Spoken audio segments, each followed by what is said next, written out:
मुफ्ती तारिक मसूद साहब ने हाल ही में अपने फ्राइडे बयान में कहा था कि अब खुद को मुसलमान कहना छोड़ दो। अब जो भी इंसान तुमसे पूछे कि तुम कौन हो तो तुम उस इंसान को मुसलमान कहने के बजाय सिर्फ अपना फिरका बताया करो कि मैं देवबंदी हूँ, या जो भी आपका फिरका है वो बताया करो, क्योंकि आजकल के लोग यही सुनना चाहते हैं। जहाँ जरूरत पड़ती है, जैसे रिश्ता लेने के लिए गए तो अगला पूछेगा तू देवबंदी है बरेलवी, आपने कहा मैं मुस्लिम हूँ, इल्मी किताबी हूँ, तो वो कहेगा तू क्या है भाई, तू तीजा करता है कि नहीं करता, वो कहे मैं नहीं करता, तो बोलना देवबंदी हूँ, फुटता क्यों नहीं मुँह से। अगर मुफ्ती साहब की इस बात पर लोगों ने इसी तरह अपना फिरका बताना शुरू कर दिया तो इससे मुआशरे में कौन सी अच्छाइयाँ और कौन सी बुराइयां पैदा होंगी। मुफ्ती साहब की इस बात के मुताल्लिक आपकी क्या राय है, कमेंट में जरूर लिखिएगा। और मुफ्ती साहब ने संडे बयान में कहा था कि आजकल यूट्यूब पे जो व्लॉगर्स हैं ये अगर वीडियो में कुछ भी दिखा दें तो ये ट्विटर पे ट्रेंड करने लग जाएंगे, और असल में ये कसूर इन व्लॉगर्स का नहीं है बल्कि कसूर उस कौम का है जो इन्हें देखती है। और ये बातें मुफ्ती साहब ने वकार ज़का की वीडियो देखने के बाद कही थी, जो वीडियो वकार ज़का ने अपने चैनल पे अपलोड की थी। वकार ज़का ने कल एक बड़ी अच्छी वीडियो वायरल की है यूट्यूबर्स के बारे में। उसने कहा यार ये अजीब व्लॉगर अजीब टाइप के आ रहे हैं, कुछ भी कर लो,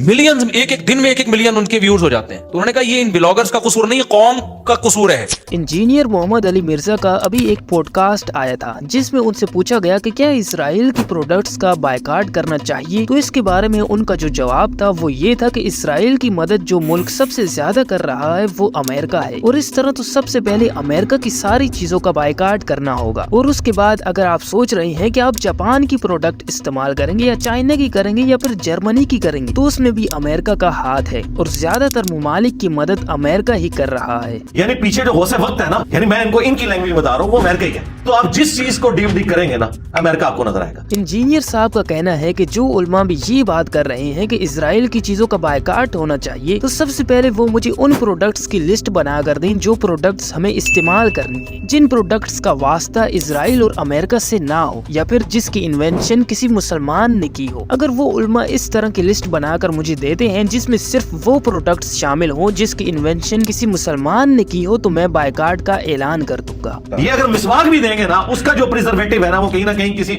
यहूदी ने उसकी कोई ना कोई इन्वेंशन की होगी, कोई डिस्कवरी की होगी। इंजीनियर मोहम्मद अली मिर्जा के इस जवाब के बारे में आपका क्या कहना है, आप अपनी राय भी जरूर लिखिएगा। फलस्तीन में एक मस्जिद की वीडियो वायरल हुई जिसमें इसराइली फौजियों ने मस्जिद में घुसकर मस्जिद की बेअदबी की, और वहाँ उन्होंने लाउड स्पीकर पे उनका जो त्योहार होता है वो गाया था, और इन फौजियों की इस हरकत पर इसराइली गवर्नमेंट ने इन फौजियों को सस्पेंड कर दिया। ये बात तो मुझे भी समझ नहीं आई कि पहले इतनी मस्जिदों को तोड़ रहे थे, इतना कुछ कर रहे थे, उस पे तो इन्होंने अपने फौजियों को कुछ नहीं कहा, और इतना होने पर इन्होंने इनको सस्पेंड कर दिया। बहरहाल आप लोगों का इस बारे में क्या ख्याल है कि इसराइल ने ऐसा क्यों किया होगा, कमेंट में आप अपने ख्यालात जरूर लिखिए। और अगर आपको ये वीडियो पसंद आई है तो इसे लाइक और हमारे चैनल को सब्सक्राइब भी जरूर कीजिएगा। शुक्रिया।